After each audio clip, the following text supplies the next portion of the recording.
Okay, so I installed my cup holder because what else do you want to do at 3 in the morning when you can't sleep? And I just realized my mistake. Okay, so take two on installing the cup holder. It looks good though. I'm excited. There were not super a lot of directions. There's a picture. And I did manage to figure it out. See the pokey things on the washer going into the back of the cup holder? So I'm impressed with me that I managed to figure that out, but I was thinking install it as high as possible so I could easily reach the cup, not really thinking of my handlebar. So take two. Okay, further realized I don't actually have to install this on the motorcycle. I can install it separately and then clamp it onto the motorcycle. And the clamp I can lower on the bar too. So, hey, this is exciting. I'm doing it by myself, figuring it out as I go along. If you're thinking this is very obvious engineering and I should have figured it out sooner, I'll say I am Gen X and cis female.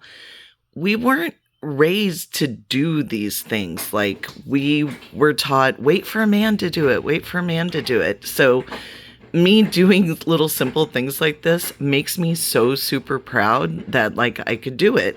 It's one of the amazing wonders of YouTube that you can go on YouTube and see how to do just about anything. It is amazing the power that having someone teach you on the internet how to do something gives a person. Okay, now I'm actually measuring. What's that? Measure twice, cut once. Not actually sitting on the bike, so I don't know for sure, but it does. This cup holder, the reason I got it was the rotation it's supposed to have. So I need to figure that out, but I totally will. I'm confident I can do the things. I'm just cracking myself up. Obviously, I would not be using my left hand to do this. There's cruise control on the bike. Whee! Cruise control, so I'm riding. I take a sip of my fabulous drink. I'm riding. I have a modular helmet, so I can do that.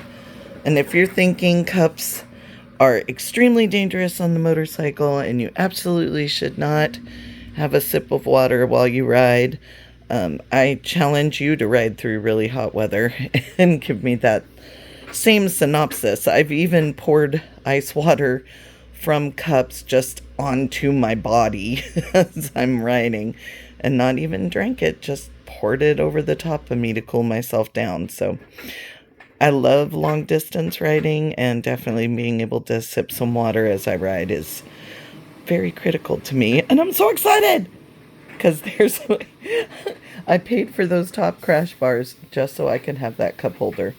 Okay, how about everything else? I'm in my garage, not dressed for riding. Obviously, I would never ride in shorts, but just want to make sure nothing else is going to crash into it. And I think we're good. I think I've done it.